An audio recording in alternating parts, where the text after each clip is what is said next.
Alright, so imagine you're running a business on Amazon.com. When you're selling more and more products, you also make a lot of money. But selling on the platform also costs you a lot of money because you'll have to buy inventory, you'll have to ship that inventory, you'll have to store that inventory, you'll have to advertise that inventory in order to make that purchase or sale to happen. And all these costs are called as variable cost. This is exactly where the concept of contribution margin comes into picture, which basically means when you deduct all your variable costs from your net revenue, the amount that is left in the business is that amount sufficient for you to pay off all your fixed costs and also pay yourself a decent profit. Well, in today's session, I'm going to speak at length about contribution margin and also explain you how to evaluate an Amazon business.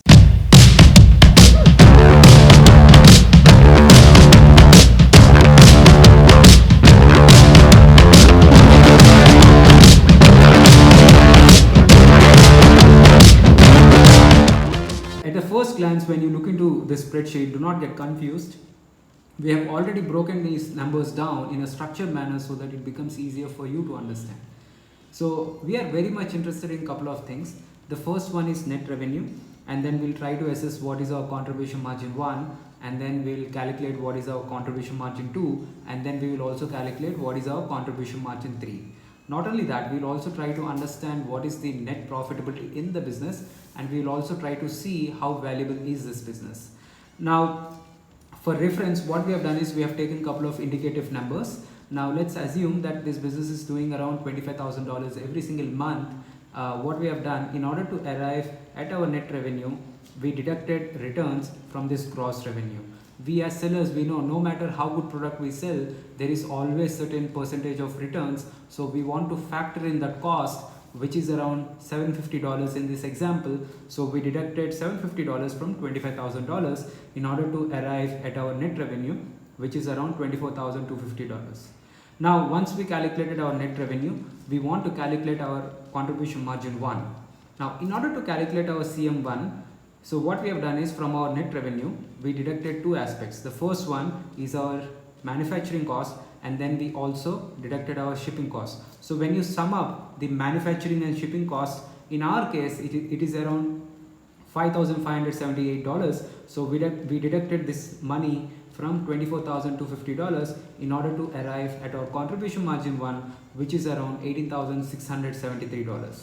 At this point in time, our margin is around 7%, and this is over our net revenue. Well, once we arrived at our contribution margin 1, what we have done is we want to calculate our contribution margin 2. In order to arrive at this number, we deducted a couple of expenses. The first one is Amazon referral fee, and then we also deducted Amazon FBA fee, storage fee, and then 3PL charges. We deducted $3,750 and $6,250 from our contribution margin 1, which is around $18,673, to arrive at our contribution margin 2, which is around $8,673. At this point in time, our margins are at 35.76%. Now, once we calculated our CM2, contribution margin 2, we want to calculate our contribution margin 3. In order to arrive at this number, we deducted advertisement cost from contribution margin 2. So we deducted how much? $3,638 from $8,673 in order to arrive at our contribution margin 3. Right? At this point in time, we all know that there are certain miscellaneous costs, or there are certain general and administrative costs in all businesses. So we factored in that money. So in this example, we considered that to be 1%, which is around $243. So we deducted $243 from our contribution margin 3, which is around $5,035, in order to arrive at our net profit, which is around $4,793. So this business has got a net profitability of 20%. And then what we have done is we have also considered a proportion of add backs, which we will discuss at length in the next coming videos. At this point in time, we calculated this business, and we observed that the seller discretionary income in this business is around $5,278. Right? So let's assume that this business has got a 3x multiple. Generally, for businesses where the revenue is low, you cannot get 3x multiple. Assume that we are going to have a 3x multiple. Now, if that is the perspective, I multiplied 5,278 into 3, So our run rate evaluation is around $15,833. Now I said that we are going to do a forecast for the next 12 months. So what I have done is I have done a similar study for the next 12 months.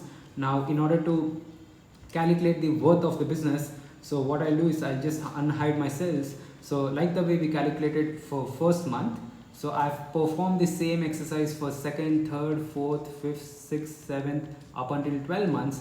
But what I've also considered here is, now when we are selling on Amazon, we should always be launching more and more products. So I've assumed that we are growing at 10% every single month, and that is why you see there is a growth in gross revenue.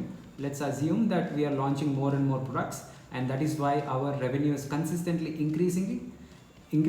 And when we do that over a period of 12 months of time, you see you have built a business which has got a gross revenue of $534,607, right? And likewise, when you look into your net profitability, right, so you can just sum up all your seller discretionary income, right, and it is around $112,856. Assuming you have received a 3x multiple in the business, so when you multiply that with 3, so you have built a business which is worth $338,567, right? So this is exactly how you will have to forecast, you will have to project. Now the question is, how many products do you need to launch in order to arrive at this number?